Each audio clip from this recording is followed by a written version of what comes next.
Breaking news গতকাল বৈঠক শেষে আজ ১২টায় পে স্কেল বেতন তালিকা ও গ্যাজেট প্রধানমন্ত্রীর হাতে তুলে দেন সচিব কমিটি। তো দর্শক, নবম পে স্কেলের আজকের মহা গুরুত্বপূর্ণ নিউজটি শেষ পর্যন্ত দেখুন এবং শুরুতেই চ্যানেলটি সাবস্ক্রাইব করে রাখুন পরবর্তীতে নবম পে স্কেলের সকল নিউজ সবার আগে পেতে। সরকারি চাকরিজীবীদের দীর্ঘদিনের প্রতীক্ষার অবসান ঘটিয়ে বহুল আলোচিত ও কাঙ্ক্ষিত নতুন পে স্কেল বা বেতন কাঠামোর চূড়ান্ত রূপরেখা, বেতন তালিকা ও গ্যাজেট প্রধানমন্ত্রীর কার্যালয়ে জমা দেওয়া হয়েছে। গতকাল সচিব কমিটির একটি উচ্চ পর্যায়ের বৈঠকে এ বিষয়ে বড় ধরনের সিদ্ধান্ত নেওয়া হয়। সেই বৈঠকের পর্যালোচনা ও সিদ্ধান্ত অনুযায়ী প্রস্তুতকৃত নতুন পে স্কেলের চূড়ান্ত কপিটি আজ দুপুর ১২টার পর মাননীয় প্রধানমন্ত্রী তারেক রহমানের কাছে জমা দেন সচিব কমিটির শীর্ষ কর্মকর্তারা। প্রধানমন্ত্রী তারেক রহমান এটি পাওয়ার পর প্রয়োজনীয় পরীক্ষা-নিরীক্ষা শেষে এতে স্বাক্ষর করেছেন কিছুক্ষণ আগে এবং চূড়ান্ত অনুমোদন প্রদান করেছেন। এখন পর্যন্ত পাওয়া খবর অনুযায়ী আগামী ১৫ জুলাই নতুন পে স্কেলের সরকারি প্রজ্ঞাপন বা গেজেট পূর্ণাঙ্গভাবে জারি করা হবে। এই খবরটি ছড়িয়ে পড়ার পর থেকে সবাই কিন্তু অধীর আগ্রহে অপেক্ষা করছেন। নতুন তালিকায় সর্বোচ্চ গ্রেড অর্থাৎ ১ নম্বর গ্রেডের মূল বেতন নির্ধারণ করা হয়েছে ১,৫৬,০০০ টাকা।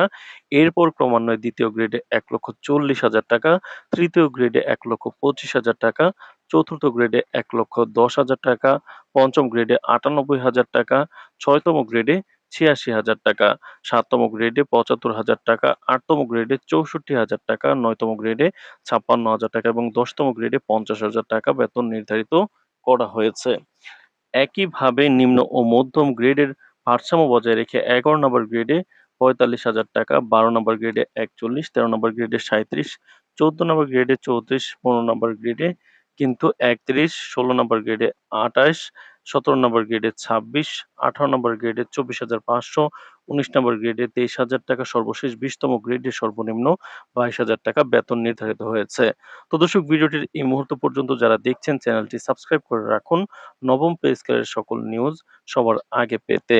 নতুন এই বেতন তালিকা ও পে স্কেলে সরকারি চাকরিজীবীদের জন্য অভূতপূর্ণ কিছু সিদ্ধান্ত নেওয়া হয়েছে, যেখানে বেতন ও ভাতা উল্লেখযোগ্য হারে বাড়ানো হয়েছে। এর মধ্যে সবচেয়ে বড় সুখবর এসেছে পেনশনভোগীদের জন্য, যাদের পেনশন এক লাফে দ্বিগুণ অর্থাৎ ১০০% বাড়ানোর চূড়ান্ত সিদ্ধান্ত নেওয়া হয়েছে। এর ফলে অবসরপ্রাপ্ত সরকারি কর্মকর্তা ও কর্মচারীরা বর্তমান জীবনযাত্রার ব্যয়ের সাথে সঙ্গতি রেখে অনেক বেশি স্বস্তিতে থাকতে পারেন।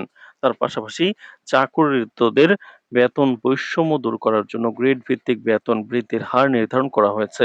নতুন সিদ্ধান্ত অনুযায়ী ১ থেকে ১০ম গ্রেড পর্যন্ত কর্মকর্তাদের মূল বেতন ৪৫% বৃদ্ধি পাওয়ার কথা রয়েছে এবং প্রশাসনের সবচেয়ে বড় অংশ ১১ থেকে ২০ গ্রেডের মূল বেতন বাড়বে তাদের ১২০% পর্যন্ত। সরকারি চাকরির ইতিহাসে একটি যুগান্তকারী পদক্ষেপ হিসেবে এটি দেখা হচ্ছে। শুধু মূল বেতনই নয়, চাকরিজীবীদের জীবনযাত্রার মান ও বাজার মূল্যের সাথে বিষয়টি মাথায় রেখে বাড়ি ভাড়া ভাতা, চিকিৎসা এবং যাতায়াত সহ সব ধরনের ভাতা একসাথে ৬০% বাড়ানোর প্রস্তাবটিও অনুমোদন দেওয়া হয়েছে।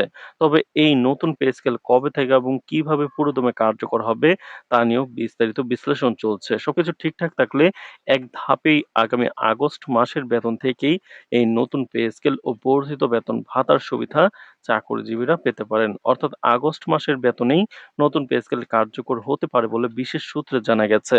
তবে এই বিষয়ের পূর্ণাঙ্গ ও চূড়ান্ত বাস্তবায়নের তারিখ ঠিক কবে হবে তা নিশ্চিতভাবে আগামী ১৫ জুলাই গেজেট জারি হলেই স্পষ্ট জানা যাবে।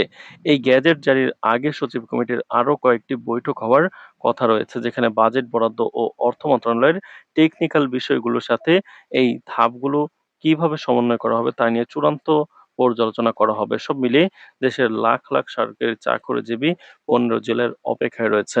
তো দর্শক, ভিডিওটির এই মুহূর্ত পর্যন্ত যারা দেখছেন অবশ্যই চ্যানেলটি সাবস্ক্রাইব করে রাখুন নবম পে স্কেলের সকল নিউজ সবার আগে পেতে।